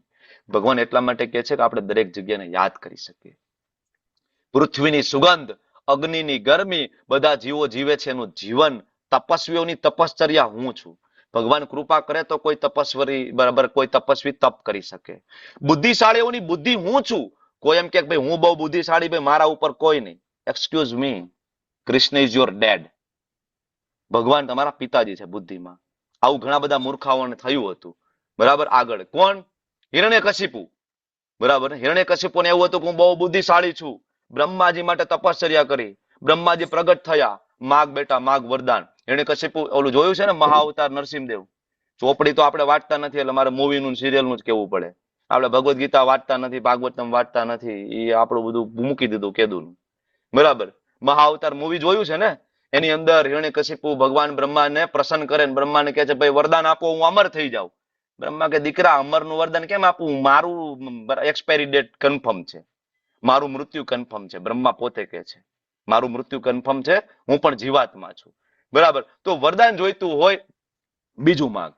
તો હિરણ્યકશિપુ કે હું બહુ બુદ્ધિશાળી છું. એક કામ કરો, ઘરની અંદર મૃત્યુ ના થાય, ઘરની બહાર મૃત્યુ ના થાય, સવારે ના થાય, સાંજે ના થાય, અસ્ત્રથી નહીં, શસ્ત્રથી નહીં, 84 લાખ યોનિઓમાં નહીં, 12 મહિનાઓમાં નહીં, આકાશમાં નહીં, જમીનમાં નહીં, જીવિતથી નહીં, મૃતથી નહીં, વરદાન આપો. બ્રહ્માજી કે તથાસ્તુ. હિરણ્યકશિપુ કે જોયું નહીં કે બ્રહ્માજીને ઉલ્લુ બનાવી દીધા કે હવે અમર થઈ ગયો, બાકી કોણ રહ્યું? બરાબર. અને ભગવાન પ્રહલાદ મહારાજ માટે પ્રગટ થયા નરસિંહદેવ. બરાબર ને? નરસિંહદેવ જેવા પ્રગટ થયા ને, બ્રહ્માજી પોતે શોક. બ્રહ્માજી પોતાનું લેપટોપ ખોલીને જોયે કે 84 લાખ યોનીમાં કયો જીવ છે. આવું આપણે બનાવ્યું નથી કે ઉપર સિંહ હોય નીચે પુરુષ હોય. બરાબર ને? ભગવાન સ્વયં પ્રગટ થયા હતા. બરાબર ને? ભગવાન ઢસડીને લઈ જાય હિરણ્યકશિપુને. બોલ ક્યાં છો? ઘરની અંદર છો, બહાર છો, ક્યાં છો? ઉંબરા ઉપર છે. સવાર છે, સાંજ છે, નહીં સંધ્યા છે. અસ્ત્ર છે, શસ્ત્ર છે, ના નખ છે. જીવિત છે, મૃત છે, ના નખ જીવિતમાં ના આવે, નખ મૃતમાં ના આવે. જીવિતમાં આવતા હોય તો નખ કાપો ત્યારે દુખવું જોઈએ, મૃતમાં આવતા હોય તો વધવા ના જોઈએ. તો જીવિતે નથી, મૃતે નથી. 84 લાખ યોનીમાં આવે છે, ઉપર સિંહ ને નીચે પુરુષ નથી આવતું. બરાબર. 12 મહિનામાં નહીં. ભગવાન કે બેટા હું જ કાલ છું. ઇટ્સ ઓકે, 1 મહિનો વધારાનો એડ કરો ભાઈ. બરાબર. અધિક માસ એડ કરી દીધો. તો કોઈ એમ કે હું બુદ્ધિશાળી છું, તો ભગવાન કે આઈ એમ યોર ડેડ. હું તમારો પિતાજી છું. કારણ કે બુદ્ધિ આપવા વાળો હું છું. તમને ખબર છે મહાભારતના યુદ્ધની અંદર સામેની સાઈડમાં જે શકુની હતો, બરાબર, શકુની દુર્યોધનને કહે છે કે દુર્યોધન સામેના પક્ષમાં મને કોઈનાથી ડર નથી લાગતો, ખાલી એક વ્યક્તિથી ડર લાગે. શું કામ? તો કે ભાઈ ખાલી કૃષ્ણથી ડર લાગે. કારણ કે હું બરાબર બધાને છલી શકું, છેતરી શકું, તો છેતરવામાં મારા પિતાજી છે. બરાબર. એ ધારે તો આખા જગતને છેતરી શકે છે. શકુનીને ડર હતો. કારણ કે કોઈ એમ કે ના ના હું છેતરી જાઉં તો કૃષ્ણ કે નહીં, કૃષ્ણને કોઈ છેતરી ના શકે. બરાબર. તો આ ભગવાન આપણને એટલા માટે સમજાવી શું કામ રહ્યા છે જેથી આપણે ભગવાનને ઓળખીએ. બરાબર. પણ આપણે સત્વગુણ, રજોગુણ અને તમોગુણ આ 3 ગુણોની અંદર ડૂબી ગયા છીએ. ભગવાન આમાં ડૂબેલા નથી. એટલે કોઈ એમ કે ભગવાનને શ્રાપ વરદાન લાગે તો આ 7.12 અને આગળ એક બીજો શ્લોક પણ આવ્યો તે વાંચી લો. ભગવાન પ્રકૃતિના ગુણોને આધીન નથી, પ્રકૃતિ ભગવાનને આધીન છે. આપણે બધા ભગવાનને શું કામ નથી ઓળખી શકતા? તો આપણે 3 ગુણોથી મોહિત છીએ, રજોગુણ, તમોગુણ અને સત્વગુણ. એટલા માટે આપણે ભગવાનને નથી જાણતા. આ ગુણોના કારણે આપણે ક્યારે ભગવદ્ ગીતા ખોલતા નથી, આપણે વાંચતા નથી. એટલા માટે આપણે ભગવાનને નથી ઓળખી શકતા આ માયાના દ્વારા. બરાબર. તો ભગવાન આગળ શું કહે છે? હવે આ માયામાં આપણે ડૂબેલા છીએ, તો આમાંથી કેમ બહાર નીકળવું? બરાબર. એક જ રસ્તો છે દેવીએ શામ ગુણમયી મમ માયા દુરતયા મામેવ ય પ્રપદ્યંતે માયા મે તામ તરંતિ તે મામ એવ પ્રપદ્યંતે. અહીંયા કૃષ્ણ એવું નથી કહેતા કે આ દેવીના શરણે જાઓ, આ કુળદેવીના શરણે જાઓ, સાંઈબાબાના શરણે જાઓ, બરાબર, આ સુરાપુરાના શરણે જાઓ, એ તમને છોડાવશે. બરાબર, કૃષ્ણ ક્લિયરલી લખે છે મામ એવ પ્રપદ્યંતે. જે કોઈ મારા શરણે આવશે ને માત્ર એ જ લોકો માયા મેં તમ તરંતિ તે. શું કામ? કારણ કે એના સિવાયના બધા માયામાં છે. શિવજી છે બરાબર, એ તમોગુણના અધિષ્ઠાતા દેવ છે. વિષ્ણુ છે સત્વગુણના અધિષ્ઠાતા દેવ છે. બ્રહ્માજી જે છે એ રજોગુણના અધિષ્ઠાતા દેવ છે. ભગવાન શ્રી કૃષ્ણ છે ગુણાતીત અવસ્થા અને ગુણાધીશ અવસ્થામાં છે. જો ત્રણ શબ્દ યાદ કરો, ગુણાધીન આપણે બધા ત્રણ ગુણોની અંદર, ગુણાતીત જે ભગવાનના ભક્તો, પ્રકૃતિના ત્રણ ગુણોથી ઉપર, એમાં શિવજી બ્રહ્માજી પણ આવી ગયા, અને ગુણાધીશ તો ભગવાન ગુણાતીતે છે ને ગુણાધીશ છે, ગુણોના સ્વામી છે, માયાના સ્વામી છે. એટલે ભગવાન કે છે કોઈ મને શરણે આવી જાય પ્રપદ્યંતે, કારણ કે શક્તિ મારી છે, તમે મારા શરણે આવશો તમને છોડી દેશે. બરાબર, પ્રપદ્યંતે એટલે શરણાગતિ પ્રોસેસ છે, ધીમે ધીમે થાય. શું કામ જપ કરીએ છીએ, મંગલા આરતી કરીએ છીએ, માળા કરીએ છીએ, આ પ્રોસેસ છે. દંડવત પ્રણામ કરીએ છીએ, ભગવાન હું તમારા શરણમાં છું, બરાબર, મને ક્ષમા કરી દો, મારી ભૂલ થઈ ગઈ, હું તમારા શરણ છું. રામચંદ્રજી તો ત્યાં સુધી કે છે કોઈ જીવ એક વખત આવીને એમ કે પ્રભુ હું તમારો છું ને તમે મારા છો, તો ભગવાન રામચંદ્રજી કે છે મેં તો વ્રત લીધું છે એને અભય દાન આપવા માટેનું. ભગવાન અભય આપે છે. જયારે કોઈ એમ કે છે ને કે ભગવાન મને, બરાબર, આટલું બધું ભગવાન આપણને સમજાવી રહ્યા છે, છતાં પણ અમુક વિરલાઓ, અમુક નમૂનાઓ ભગવાનના શરણે જતા નથી. તો આવા નમૂનાઓ કયા છે? તો ભગવાન કે 4 પ્રકારના નમૂના છે મારા શરણે ક્યારે આવતા નથી. પેલો નમૂનો કયો? નમામ દુષ્કૃતિનો મૂઢા. મૂઢા એટલે મૂર્ખ. મૂર્ખ લોકો ભગવાનના શરણે ના જાય. તમે એને કહો ભગવદ્ ગીતાનો ક્લાસ ચાલે છે, આવો, બરાબર, પ્રભુજી સમજાવે છે, કોઈ ફીસ નથી, કાંઈ નથી, આવો થોડાક દી સાંભળો, ગમે તો ફોલો કરજો, ના ગમે તો કાંઈ નહીં. તમે કહેશો તો કે ના ના ભાઈ ટાઈમ બિલકુલ નથી, હો, આઈ એમ સો બિઝી. હવે એને તમે કહેશો કે બરાબર આઈપીએલ ની એક ટિકિટ પડી છે, જોઈ છે? હા લાવો. બરાબર, એક ડાયરો છે ભાઈ, જવું છે? હા, એના માટે ટાઈમ છે. સિરિયલ માટે ટાઈમ છે, ન્યૂઝ માટે ટાઈમ છે, ફાલતુ વસ્તુ માટે ટાઈમ છે, ભગવદ્ ગીતા જાણવા માટે ટાઈમ નથી. બરાબર, મૂર્ખ.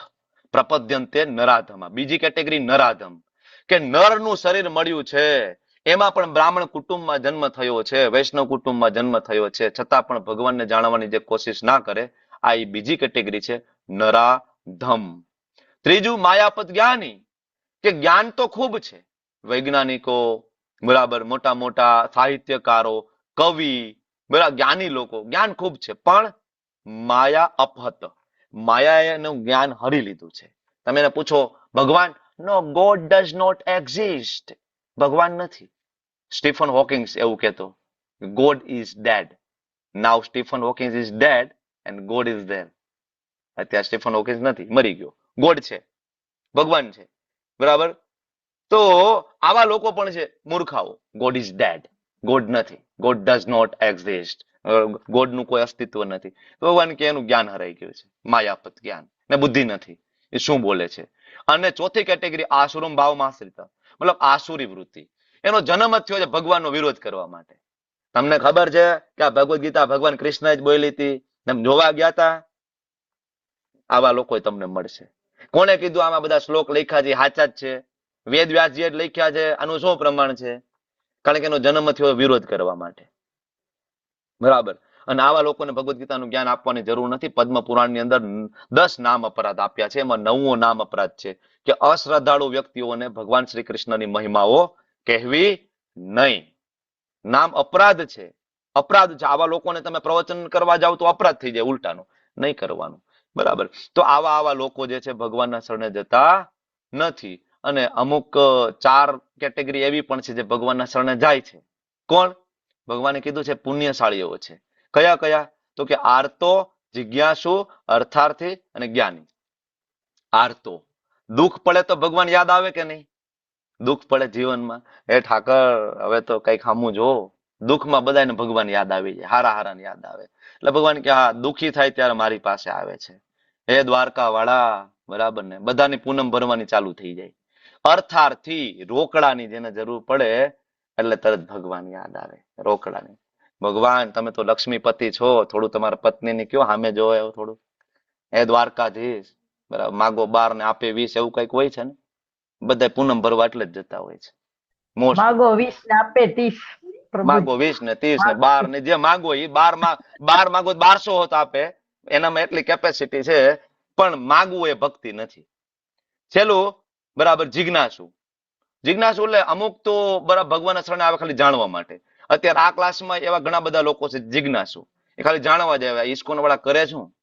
જોવા તો દે ક્લાસમાં થોડાક દી જાય. આ ઇસ્કોન વાળા શું કરે છે? જયારે ભેગા થાય, હાથમાં પ્લાસ્ટર ની જેમ ઓલું હરે કૃષ્ણ એમ કોથળી પહેરેલી હોય અને એક હાથ આમ હોય, જાણે હાથ ભાંગી ગયો, પ્લાસ્ટર લઈને નીકળતા હોય. જ્યાં ભેગા થયા હાથમાં આ ખિસ્સામાંથી કરતાલ કાઢ્યું, હરે કૃષ્ણ હરે કૃષ્ણ હરે કૃષ્ણ, લખ્યું જ ક્યાં? એકવાર જોવા દો. 18 દી આને મળી આવીએ. અમુક લોકો ખાલી જાણવા માટે આવે ને ભક્ત બની જાય, બરાબર. અને એક છે પરમ સત્યના જ્ઞાનની શોધમાં. ઘણા બધા લોકો એવા હોય કે જેને અલગ અલગ સંપ્રદાયમાં જઈ આવ્યા છે, શાસ્ત્રો વાંચેલા છે, પણ રિયલાઇઝેશન જ નથી થયું. જ્ઞાન તો બધું છે પણ જીવનમાં ઉતર્યું નથી. એ લોકો અહીંયા આવે ભગવાનના શરણે. તો ભગવાન કહે છે ચારે પ્રકારના મારી પાસે આવે છે, કાંઈ વાંધો નહીં. ભગવાન કે દુઃખ પડે અને દ્વારકા વાળો યાદ આવે, બરાબર, તો એમાં કઈ ખોટું નથી. એ જીવ પુણ્યશાળી છે. બાકી દુઃખ પડે તો બધાને દોરા ધાગા યાદ આવે, બરાબર, ઘણું બધું યાદ આવે. ઓલા બંગાળી બાબા યાદ આવે ને ફલાણા બાબા યાદ આવે ને બધાને, બરાબર, કેટલાને કબરું યાદ આવે છે, ચાદર ચડાવવાનું યાદ આવે છે કેટલાને દુઃખ પડે ત્યારે. દુઃખ પડે ને જો કૃષ્ણ યાદ આવે, દુઃખ પડે ને રામ યાદ આવે, દુઃખ પડે, બરાબર, અને દ્વારકા વાળો યાદ આવે, તો ભગવાન કે શોખ, બરાબર ને, પુણ્યશાળી જીવ છે. તો આ દુઃખ પડે ને ભગવાન યાદ આવે એના ઉદાહરણો બોલો. આ કોણ છે પેલું એક્ઝામ્પલ? બોલો બોલો બોલો, માઇક ચાલુ કરો તમારા માટે. ગજેન્દ્ર મોક્ષ. ગજેન્દ્ર, મોક્ષ. દુખી, દ્રૌપદી, બીજા દ્રૌપદી. દ્રૌપદી માતા એ બધા પાસે ગયા, પોતાના પતિ પાસે, ધૃતરાષ્ટ્ર પાસે, ભીષ્મ પાસે, બધા પાસે, કૃપાચાર્ય બધા પાસે. છેલ્લે એને કીધું ગોવિંદા ગોવિંદા ગોવિંદા. 2 હાથ ઊંચા કરી દીધા, ફિનિશ. હવે ગોવિંદ તમારે જે કરવું એ કરો, બરાબર. પછી ગોવિંદા સાડી સેન્ટર માંથી સાડી ચાલુ થઈ ગઈ કન્ટિન્યુઅસ. ભગવાન સાડી સ્વરૂપે ત્યાં પ્રગટ થઈ ગયા, બરાબર ને. પછી સુખદેવજી મહારાજ, બરાબર ને.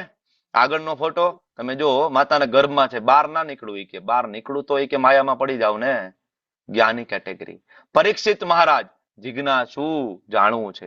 ધ્રુવ મહારાજ અહીંયા, બરાબર. ધ્રુવ મહારાજ છે કઈ કેટેગરીમાં આવે બોલો?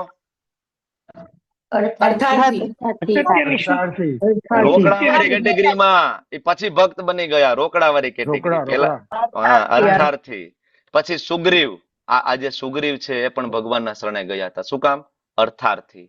અને બાકીના બધા ઋષિ મુનિઓ, બરાબર, નિમિષાણીના બધા ઋષિઓ, જ્ઞાની લોકો. તો આપણને એમ થાય કે ધ્રુવ મહારાજને તમે કેમ રોકડાવાળી કેટેગરીમાં લાગ્યા? ધ્રુવ મહારાજ તો મહાન ભક્ત છે. એ પછી એકચ્યુઅલી પ્રસંગ એવો છે શ્રીમદ ભાગવતમમાં સ્કંદ 4માં કે બ્રહ્માજીના પુત્ર મનુ મહારાજના પુત્ર ઉતાનપાદ, અને ઉતાનપાદને 2 પત્ની, સુનીતિ અને સુરુચિ, બરાબર. એમાં સુનીતિના દીકરા ધ્રુવ મહારાજ આ જે ઉભા છે, બરાબર. પણ આ ઉતાનપાદને ગમે સુરુચિ, બીજી પત્ની ગમે, અને હાલે ઘરમાં કોનું? સુરુચિનું. એક દિવસ આ બાળકને ધ્રુવ મહારાજને એમ થયું, બરાબર, એનો ભાઈ ખોળામાં બેઠો હતો. કોનો પુત્ર? આનો, સુરુચિનો. તો ધ્રુવ મહારાજને એમ થયું કે હું પપ્પાને ખોળામાં બેહું. તો જેને કીધું પપ્પા પપ્પા મને ખોળામાં બેહાડો ને, બરાબર. અને ત્યાં પપ્પા સામે જોયો, સામે સુરુચિ ઉભી, બરાબર, ઓલી ડોરા કાઢે. પપ્પા ખોળામાં બેહાડ એટલે ચિંતા નહીં કરતા. આ એ સમય હાલતું હતું. આપણું ઘરમાં ન હાલતું હોય તો ઉતાનપાદ તો ચક્રવર્તી રાજા હતો, એનું ઘરમાં નહોતું હાલતું, બોલો. એટલે આપણે કદાચ ભાઈઓને આપણું ઘરમાં ના હાલતું હોય તો બહુ ટેન્શન ના લેવું. આ ત્યાંથી આવેલું આવે છે. આ જે કથા સતયુગની કથા છે, સતયુગની વાત છે. તો ધ્રુવ મહારાજ કે છે બેસાડો, નથી બેસાડતા. અને ત્યારે આ એની જે સાવકી માં જે છે ને સુરુચિ, એ એને એમ કે છે કે તારે તારા બાપના ખોળામાં બેસવું હોય તો મારા ગર્ભમાંથી જન્મ લેવો પડશે, બરાબર. જા તું નારાયણની ભક્તિ કર તો તને મળશે. એટલે એ ટોન્ટમાં કહેતા હતા કે જા, નારાયણ કદાચ કરી શકે તો કરી શકે, બાકી તને આ વસ્તુ મળશે નહીં. તને રાજ્ય નહીં મળે, ગાદી નહીં મળે, કાંઈ નહીં મળે. અને ધ્રુવ મહારાજ નાનું તો નાગનું બચ્ચું, ક્ષત્રિય હતા ને, લોહી ઉકળી ગયું તરત, બરાબર. એની માં પાસે જાય છે, બરાબર ને. અને એની માને કહે છે કે મારું આવું અપમાન કર્યું, સુનીતિને કહે છે. માં એને કહે છે કે ભાઈ વાંધો ને, હવે જે કીધું છે સાચું છે. આપણું આ ઘરમાં સ્થાન છે દાસી જેટલું જ છે, બરાબર. અને તું આનું બહુ ખોટું ના લગાડતો અને એના માટે કઈ દ્વેષ નહીં કરતો, કારણ કે ભક્ત હતી એની માં, બરાબર. પણ હા, તારી સાવકી માએ જે એક વસ્તુ કીધી ની સાચી છે કે તું નારાયણના શરણોમાં જા, વિષ્ણુના શરણોમાં, એ બધું કરી શકે છે. અચ્છા, ક્યાં મળશે? તો કે મેં સાંભળ્યું છે કે ભગવાન જંગલમાં મળે, બરાબર. અને બસ ધ્રુવ મહારાજ નીકળી ગયા ઓન ધ સ્પોટ, બરાબર. જેવા નીકળ્યા ને, જો તમે ભગવાન તરફ એક ડગલું ના બરાબર ચાલો છો, ભગવાન 10 ડગલા તમારી સામે ચાલે છે. જેવા ધ્રુવ મહારાજ બહાર નીકળ્યા ને, ભગવાને તરત નારદજીને કીધું કે ભાઈ જાઓ, નાનું એવું બાળક છે મને મેળવવા માટે નીકળી ગયું છે. નારદજી જ્ઞાન ખૂબ સમજાવ્યું ધ્રુવ મહારાજને, ભાઈ નાનો છો તું, માન અપમાન સહન કરવું જોઈએ, આવું નાની ઉંમરમાં ખોટું ના લગાડવું જોઈએ. ધ્રુવ મહારાજ કે તમે આ પ્રવચન આપવા માટે આવ્યા હોય તો એની જરૂર નથી, ભગવાનનું સરનામું આપો અને પ્રોસેસ આપો, બરાબર. ત્યારે નારદજી છે ને દીક્ષા આપે છે અને મંત્ર આપે છે, કયો? ઓમ નમો ભગવતે વાસુદેવાય. હવે તમને બધાને પ્રશ્ન થાય કે આ કથા સતયુગની છે. ભગવાન કૃષ્ણ દ્વાપર યુગમાં આવ્યા હતા, સતયુગ પછી તો ત્રેતા આવ્યો, ત્રેતા પછી દ્વાપર આવ્યો. તો આ ઓમ નમો ભગવતે વાસુદેવાય મંત્ર સતયુગમાં શું કરે છે? વાસુદેવનો તો જન્મ નથી થયો. કોઈ એમ કે ને કે તમારા કૃષ્ણ તો 5000 વર્ષ પહેલા જ આવ્યા છે, એની પેલા તો કૃષ્ણ હતા નહીં. કૃષ્ણ ભગવાન કેવી રીતના થઈ ગયા? ભગવાન તો અજન્મા હોવા જોઈએ. શિવજી અજન્મા છે, એ ભગવાન છે, પણ કૃષ્ણ અજન્મા છે. નહીંતર આ મંત્ર ક્યાંથી આવ્યો ઓમ નમો ભગવતે વાસુદેવાય? દ્વાપરમાં કૃષ્ણ આવ્યા હતા તો સતયુગની અંદર ધ્રુવ મહારાજને કેવી રીતના મળ્યા? મધુબનમાં. આજનું જે વૃંદાવન છે ને, ત્યાં મધુબન નામની જગ્યા છે, મધુબન. ત્યાં જ ધ્રુવ મહારાજ તપશ્ચર્યા કરવા ગયા હતા. 6 મહિના સુધી ઘનઘોર તપશ્ચર્યા કરી, બરાબર. ખાલી ફળ ઉપર, પછી ખાલી પાંદડા ઉપર, ખાલી પાણી ઉપર, છેલ્લે ખાલી હવા ઉપર, ને છેલ્લે હવા પણ બંધ. તમને એમ થાય કે હવા વગર કોઈ કેમ જીવી શકે? આના માટે ભક્તિ શાસ્ત્રી કરવું પડશે. ભક્તિ શાસ્ત્રી કરશો અને ત્યાં 6થા અધ્યાયમાં તમને ભણાવીશું. પતંજલિ યોગની અંદર લખેલું છે કે ઇવન એ સમયના યોગીઓ હવા, ઓક્સિજન વગર જીવી શકતા હતા, બરાબર. તો ધ્રુવ મહારાજ આ કર્યું અને બરાબર જપ કર્યો અને ભગવાન પ્રસન્ન થયા, ભગવાન પ્રગટ થયા. પણ જેવા પ્રગટ થયા અને ભગવાનનું દર્શન થયું ને, ધ્રુવ મહારાજ બધું ભૂલી ગયા. એકચ્યુઅલી તપશ્ચર્યા શેના માટે કરી હતી ખબર છે? બરાબર, મને ગાદી ઉપર નથી બેસાડતા ને પપ્પા, હું તમને દેખાડી દઉં, બરાબર. તમારા પિતાજી કરતા મોટું શાસન મારું હશે. કોનું? બ્રહ્માજી કરતા મોટું રાજ્ય મારી પાસે હશે, હું તમને દેખાડી દઉં. એકચ્યુઅલી એના માટે એને તપશ્ચર્યા કરી હતી. શેના માટે? કંઈક વસ્તુ મેળવવા માટે. એટલે એને અર્થાર્થી કેટેગરીમાં મૂકે. ભગવાન પ્રસન્ન થયા અને ધ્રુવ મહારાજ બધું ભૂલી ગયા. ધ્રુવ મહારાજ પ્રાર્થના કરવા માંડ્યા, ભગવાન મેં તો એક કાચના ટુકડા માટે આ બધું કર્યું હતું, પણ મને તો તમે રત્ન સમાન કોહિનૂર રત્ન મળી ગયા, મારે કાંઈ નથી જોતું. ભગવાન કે નહીં, નથી જોતું એમ શું? તપશ્ચર્યા કરી છે તે, બરાબર. ભગવાન એને વચન આપે છે 36,000 વર્ષ સુધી તું યુવાન રહીશ, આ પૃથ્વીનું તને સામ્રાજ્ય ભોગવવા મળશે. 36,000 વર્ષ, બરાબર. અને પછી પણ જયારે તારું શરીર છૂટશે, તારા માટે ધ્રુવ લોકનું નિર્માણ કરું છું. તમે જે ધ્રુવ લોક જોવો છો ને, એ ગ્રહ છે વૈકુંઠનો છે. કમ્પ્લીટલી પણ જયારે પ્રલય થાય છે શિવજી દ્વારા, ત્યારે ધ્રુવ લોક રહે છે. એવી રીતના ભગવાનનું ધામ રહે છે ને, એમ ધ્રુવ લોક રહે છે. આ ભગવાને વરદાન આપ્યું હતું કે હું તને એવું રાજ્ય આપીશ કે જે બ્રહ્માજી કરતા પણ ટોપ મોસ્ટ હોય, બરાબર. એટલા માટે ભગવાન આગળના શ્લોકમાં કહે છે કે આમાંનો જે પૂર્ણ જ્ઞાની વ્યક્તિ હોય, જે ભક્તિમાં તલ્લીન હોય, આ મને બહુ પ્રિય છે. ભગવાન એવું ન કીધું કે રોકડા માંગવા આવે છે પ્રિય છે, યાદ રાખજો. ભગવાન એવું કીધું ખાલી દુઃખ પડે મને યાદ કરે મને પ્રિય છે. ભગવાન એવું કીધું ખાલી જિજ્ઞાસુ થોડા પ્રશ્ન છે એટલે આવ્યો છે મને પ્રિય નહીં. જે જ્ઞાનમાં છે ને, ભગવદ્ ગીતા વાંચી, ભાગવતમ વાંચ્યું અને મને પ્રેમ કરે છે, આ મને બહુ પ્રિય છે, બરાબર. અને આવો વ્યક્તિ મળવો મુશ્કેલ છે. બહુ નામ જન્મ નામ અંતે જ્ઞાનવાન મામ પ્રપત્યંતે. લાખો અને કરોડો જન્મ જતા રહીએ ત્યારે તમને ખબર પડે કે વાસુદેવ સર્વમિતિ. હવે કોઈ તમને એમ કે કૃષ્ણએ ભગવદ્ ગીતા નથી બોલી, ક્યાં છે? નામ હોય તો બતાવો. તો આ નામ આ શ્લોકની અંદર વાસુદેવ કોનું નામ છે? વાસુદેવ કૃષ્ણનું નામ છે ને, કે બીજા કોઈનું નામ છે? વસુદેવના પુત્ર એટલે વાસુદેવ તરીકે ઓળખાયા કૃષ્ણ. આ શ્લોકમાં નામ છે કે જે વાસુદેવને સર્વમિતિ, કે વાસુદેવ જ બધું છે, સૌથી ઉપર. આવું કોઈ માની લેશે ને, તો આવો મહાત્મા મળવો રેર. જન્મ જન્માંતરો થાય કૃષ્ણને ભગવાન સ્વીકારતા, ત્યાં સુધી આપણે ગોટાળો જ હોય હંમેશા. આ ભગવાન, આ ભગવાન, આ ભગવાન, આ ભગવાન, આનું નહીં માનું તો મને અપરાધ થશે તો, બરાબર ને? હંમેશા ગોટાળામાં રહીએ. હજારો કરોડો જન્મ પછી આપણને આ બરાબર પ્રાપ્ત થાય, જ્ઞાન મેળવ્યા પછી પ્રાપ્ત થાય કે નહીં ભગવાન તો કૃષ્ણ છે.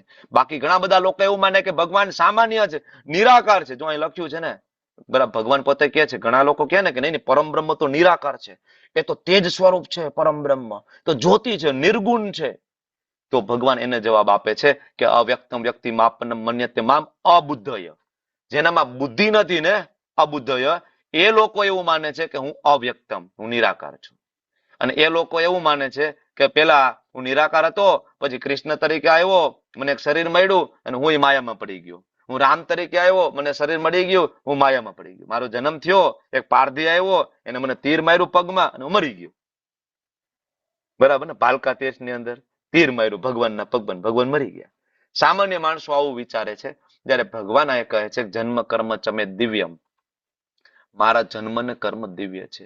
ભગવાનનો જન્મ આપણા જેવો નથી ને ભગવાનનું મૃત્યુ નથી હોતું, કારણ કે ભગવાન અજ છે. ચોથા અધ્યાયમાં શું કીધું? અજો અપી સનવ્યાત્મા, મારો કોઈ જન્મ નથી.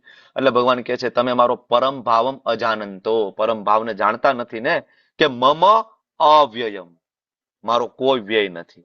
કૃષ્ણ છું, હતો, રહીશ, ભગવાન છું, હતો અને રહીશ.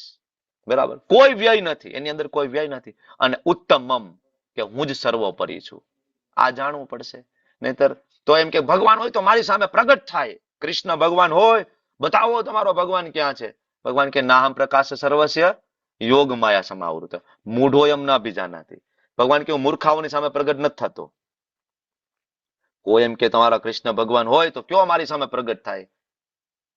બરાબર, તારા કહેવાથી તારા ગામનો સરપંચ તારી સામે પ્રગટ ના થાય, ફોન કરી જો ને. બરાબર, તારા ગામનો ધારાસભ્ય તારી સામે પ્રગટ ના થાય. હવે એમાં એપોઇન્ટમેન્ટ લેવી પડે એના પટાવાળાની. એક સામાન્ય ગામનો ધારાસભ્ય ના પ્રગટ થતો હોય, ભગવાન કે નહીં નહીં નહીં, નાહમ પ્રકાશ સર્વ છે યોગ માયા સમાવ, હું યોગ માયામાં છુપાઈ જાઉં છું. બરાબર, મને કોણ જાણી શકે છે? તો આગળ કહે છે ભક્ત્યા મામા બીજા નથી, માત્ર ભક્તો જાણે છે. એટલે ભગવાન કહે છે કે ભૂતકાળમાં જે કઈ થયેલું છે, વર્તમાનમાં થયેલું છે, આગળ જે કઈ છે એ બધું જ હું જાણું છું, પણ આપણે ભગવાનને જાણતા નથી. શું કામ? કારણ કે આપણે ભ્રમમાં પડી ગયા છીએ. બરાબર, એટલે ભગવાન અહીંયા આગળ કહે છે કે પૂર્વ જન્મમાં, આ જન્મમાં જે કોઈ પુણ્ય કર્મ કર્યા છે, જેમના પાપ કર્મોનો સમૂળગો નાશ થયો છે, બરાબર, ભજંતે મામ દ્રઢ વ્રત. ભક્તિ આપણને એવી લાગે સરળ છે, પણ ભક્તિ એટલી સરળ નથી. પૂર્વ જન્મના પાપ કર્મો આપણા પૂરા થાય, આ જન્મના પાપ કર્મ પૂરા થાય અને પુણ્ય કર્મનો ઉદય થાય, સંતો મહંતોના આશીર્વાદનો ઉદય થાય, ત્યારે ને માત્ર ત્યારે ભજનતે મામ દ્રઢ વ્રતા. ફરીથી ભગવાને કીધું ભજનતે. ભજનતે એટલે ભક્તિ. મામ એટલે અહીં કોણ બોલે છે? કૃષ્ણ. જો ઘણા બધા ખોટું ઇન્ટરપ્રિટેશન કરે છે ભગવદ્ ગીતાનું. એ લોકો એમ કે છે કે ભાઈ ભગવદ્ ગીતા કૃષ્ણ નથી બોલ્યું, એની અંદર કાલ પ્રવેશ કરી ગયો હતો. ઘણા બધા એમ કે એની અંદર શિવ બાબા પ્રવેશ કરી ગયા હતા. ઘણા બધા એમ કે એની અંદર પરમાત્મા પ્રવેશ કરી ગયા હતા. તો આખી ભગવદ્ ગીતામાં એવો એક શ્લોક નથી. કૃષ્ણ એવું નથી કે કૃષ્ણ એમ કે છે, હવે અત્યારે હું તમે વાત કરીએ છીએ, બરાબર, અત્યારે હું બોલું છું અને જ્યારે હું તમને એમ કહું, બરાબર, કે આ પેન મારી છે, તો આનો મતલબ શું થયો? આ પેન મારી છે એનો મતલબ શું થયો? મારું એટલે મારું. જીતેન્દ્ર ગોપેશ દાસ, જિગ્નેશ કોશિયાની છે ને. ના પછી તમે એમ કહો ના આ પેન મારી છે એટલે જીતેન્દ્ર ગોપેશ દાસની નહીં, એની અંદર કાલ ઘૂસી ગયો છે એની. આવા ઇન્ટરપ્રિટેશન લોકો કર્યા છે, મૂર્ખા લોકોએ. એટલે આવી ભગવદ્ ગીતા નહીં વાંચવાની. એટલે અમારા આચાર્ય પ્રભુપાદે એઝ ઇટ ઇઝ આપ્યું, જેમ કૃષ્ણ કહેવા માંગે છે એ જ પ્રમાણે. એટલા માટે આજે લાખો લોકોના જીવન પરિવર્તન થયા. કૃષ્ણે કીધું ભજનતે મામ દ્રઢ વ્રતા, દ્રઢવ્રત થઈને મારી ભક્તિ કરો, જેવી રીતના નરસિંહ મહેતાએ કરી છે, જેવી રીતના મીરાબાઈએ કરી છે, એવી રીતના તમે મારી ભક્તિ કરો. અને છેલ્લા 2 શ્લોકની અંદર ભગવાન અર્જુનને કહે છે બુદ્ધિશાળી મનુષ્યો જરા એટલે વૃદ્ધાવસ્થા, બરાબર, અને મરણમાંથી જેને મુક્ત થવું હોય એ મારી ભક્તિનો આશ્રય ગ્રહણ કરે છે. બરાબર, અને આ લોકો, જે લોકો મારી ભક્તિનો આશ્રય ગ્રહણ કરે છે, બ્રહ્મ છે, મતલબ દિવ્ય છે, અને એના દિવ્ય કર્મ પૂર્ણપણે અને જાણે છે કેવા કર્મ કરવા જોઈએ. આ શ્લોકની અંદર શબ્દ આવ્યા બ્રહ્મ, અધ્યાત્મ, બરાબર. આગળનો એક શ્લોક છે, બરાબર, છેલ્લો, અધિભૂતમ, અધિદેવમ, અધિયજ્ઞમ. આ બધા જ શબ્દો લઈને અર્જુન આવતીકાલે પ્રશ્ન પૂછશે કે ભગવાન, આ 2 શ્લોકની અંદર જે શબ્દો આવ્યા ને એ મને નથી સમજાતા. જે મનુષ્યો મને, પરમેશ્વરને, મારી પૂર્ણ ચેતનામાં રહીને મને જગતનો, દેવોનો, યજ્ઞનો, સર્વ પદ્ધતિનો નિયામક જાણે છે અને મૃત્યુ સમયે મને ભગવાન તરીકે જાણીને સમજી શકે છે ને, બરાબર, એ જ અલ્ટિમેટલી ભગવત ધામ જાય છે. તો આજનો જે અધ્યાય છે ખૂબ ઇન્ટરેસ્ટિંગ ચેપ્ટર છે. આજના અધ્યાયથી પરમેશ્વરની જ્ઞાનની શરૂઆત થઈ છે. Just beginning. હવે આપણે ધીમે ધીમે આગળ વધશું, ભગવાન વિશે વધારે જાણશું, આપણી શ્રદ્ધા ધીમે ધીમે વધારે દ્રઢ થશે. વાંછાકલ્પતરુભ્યશ્ચ કૃપા સિંધુભ્યઃ ચ પતિતાનાં પાવનેભ્યો વૈષ્ણવેભ્યો નમો નમઃ. અનંત અનંત કોટી વૈષ્ણવ की जय. श्री प्रभुपाद की जय. गुरु महाराज की जय. हरे कृष्ण कृष्ण कृष्ण हरे हरे, हरे हरे राम राम राम राम हरे हरे. હરે કૃષ્ણ પ્રભુજી, દંડવત પ્રણામ. प्रणाम.